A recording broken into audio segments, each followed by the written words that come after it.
hubungannya udah terjalin sangat baik dari dulu. We are best friend. Jadi kayaknya untuk membuat pertemanan ini produktif, gimana kalau kita berkarya bareng. Jadi sama sekali nggak ada apa namanya, sama sekali nggak ada target apapun sih. Nah terus pas responnya positif banget, terus viewsnya 1 juta dalam waktu yang sangat pendek, itu udah sangat membuat aku happy.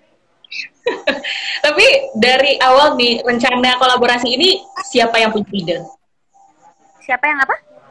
Siapa yang punya ide dari kolaborasi Prilly sama Andi Rianto ini? Sebenarnya project ini impulsif banget. Jadi awalnya gara-gara aku itu main ke apartemennya Mas Andi. Aku main ke apartemen Mas Andi. Terus aku curhat lah sama Mas Andi soal sesuatu lah. Nah terus karena Mas Andi tuh jenius banget, dia megang piano tuh langsung jadi nada. Terus akhirnya dia bilang gini, kayak seru deh Pril kalau cerita-cerita kamu dijadiin lagu. Coba dong salah satu yang kamu ceritain jadiin lirik gitu. Nih musiknya ya, bener-bener langsung jadi dalam waktu 5 menit. 5 menit langsung jadi lagu nadanya, melodinya. Terus aku dikasih PR sama dia untuk bikin liriknya gitu. Terus yang jadi duluan itu kan refnya kan. Terus aku pikir apa ya liriknya ya. Akhirnya aku muncul dengan kata-kata haruskah gitu. Karena aku itu Libra. Libra itu dalam satu hubungan pasti akan terus bertanya-tanya gitu. Karena dia kan bimbang banget nih. Jadi dia pasti kayak, haruskah aku bertahan dalam hubungan ini? Apakah dia satu-satunya? Apakah yang gue rasain itu cinta atau gue kesepian aja sebenarnya? Jadi kata pertama yang muncul di otak aku tuh haruskah. Nah akhirnya muncullah lirik di refnya, haruskah aku terus bertahan. Nah terus kata-kata apa lagi itu idenya Mas Andi, kayak apa ya Mas judulnya. Terus akhirnya katanya apalagi aja. Jadi kayak apalagi sih yang harus dilakuin sama pasangan sama kita gitu untuk mendapatkan cintanya si cowok ini gitu. Apalagi sih yang harus kita lakuin, mau nyari yang kayak gimana lagi sih gitu. Makanya muncullah judul apalagi. Tapi awalnya dari curhat terus akhirnya jadi lagu yang dirilis di akhir Januari kemarin dan udah 1 juta viewers. Iya, makanya seneng banget gitu. Tapi ini kan lagunya langsung ditulis berdua. Atau kenapa Mas Andi atau Prilly juga ikut terlibat langsung nih di lirik lagu ini? Kenapa Mas Andi terlibat langsung gitu maksudnya? Iya, di pembuatan liriknya. Oh, sebenarnya Mas Andi menyerahkan aku full untuk membuat liriknya gitu. Jadi Mas Andi fokus di musiknya, di melodinya, aku yang bikin liriknya gitu. Jadi kita bagi dua gitu. Karena kan cerita di balik apalagi ini kan dari curhatan-curhatan aku. Jadi kayak menurut Mas Andi kayaknya akan lebih dari hati kalau aku yang bikin liriknya. Jadi Mas Andi yang bikin musik kayak gitu. Tapi selama proses pengerjaannya ada kesulitan nggak dari single apalagi ini? Sama sekali enggak, karena balik lagi ini adalah project yang tidak direncanakan sama sekali. Bener-bener aku main ke apartemen Mas Andi terus tiba-tiba kayak yuk bikin lagu yuk, dijadiin lagu yuk. Jadi bener-bener nggak ada kesulitan sama sekali, malah aku yang kayak udah jadi lagu nih. Aku malah yang bingung sendiri kok tiba-tiba udah jadi lagu aja gitu. Dan menurut aku lagu apalagi ini termasuk lagu yang mudah dinyanyikan karena aku nggak fokus ke teknik vokal atau fokus ke nadanya yang harus kayak gimana, tapi lebih fokus ke rasanya gitu. Jadi gimana aku bisa menyanyikannya benar-benar pakai rasa, nggak harus yang nadanya meliak-liuk kemana-mana, tapi yang penting rasanya aja nyampe. Makanya sangat mudah sekali untuk dinyanyiin, terus biar orang juga cepet hafal. Jadi liriknya juga nggak yang terlalu complicated gitu.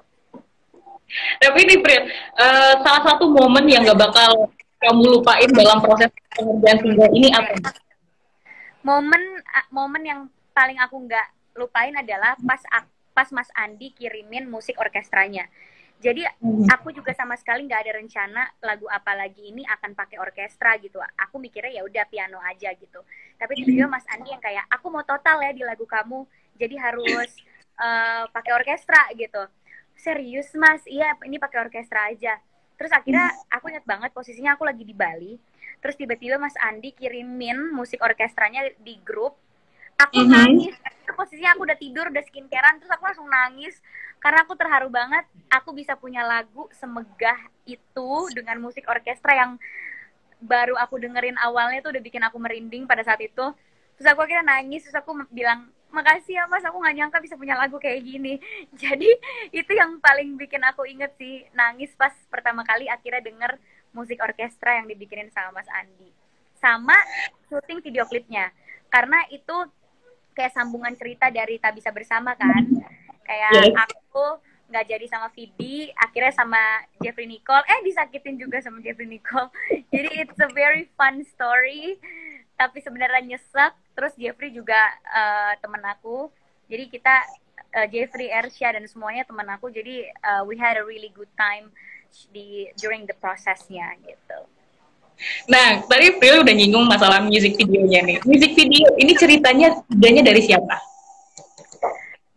Itu kita by the way bakalan invite Mas Andi gak? Ini Mas Andi ada di live ini tuh. Di Bali sama siapa Kak? Nanti kita gantian sama Mas Andinya. Oh gantian, oke. Yeah. Tadi apa? Sorry? Music videonya idenya dari siapa? Oh, nah jadi waktu aku rekaman pertama kali apalagi itu sutradaranya udah langsung datang saat aku rekaman. Jadi supaya sutradaranya langsung dengerin lagunya kayak gimana supaya dia bisa bikin storyboard. Sutradaranya ini masih umur 16 tahun by the way, namanya Imaji. He's so smart, he's genius. Umur 16 tahun udah bisa ngedirect dengan hasil yang menurut aku sangat bagus banget, bikin baper banget. Iya, dia bikin konsep kayak film gitu kan, model musik videonya. Terus aku cerita sama dia kenapa aku bisa menciptakan lagu Apalagi ini gitu. Jadi di lagu Apalagi ini sebenarnya didasari dengan rasa tidak percaya diri seorang perempuan karena cowoknya belum move on dari mantannya gitu, dan si cewek ini ngerasa selalu dibanding-bandingin sama mantannya. Terus akhirnya si Imaji bikin storyboard, terus dikasih ke aku, Kak kira-kira kayak gini ya video klipnya. Terus aku dan itu presentasinya dia, proposalnya dia very detail, benar-benar detail banget. Terus aku kayak, hah ini ceritanya bagus banget sih, nyesek banget sih. Terus dia udah kasih tahu shot-shotnya bakalan kayak gimana. Jadi aku langsung yang kayak, oke kayak gini deh ceritanya. Dan gara-gara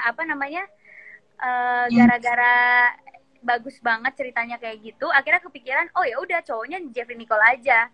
Toh udah ada scene menikah juga aku di video kita bisa bersama, jadi kita bisa terusin gitu. Akhirnya ya udah deh, jadi ceritanya kayak terusan Tak Bisa Bersama yang belum happy ending juga ya. Berarti ceritanya mulai dari musiknya, proses pengerjaannya, musik videonya juga, ini semua di luar ekspektasinya Prilly. Di luar ekspektasi sih, dan alhamdulillah semuanya berjalan dengan sangat lancar.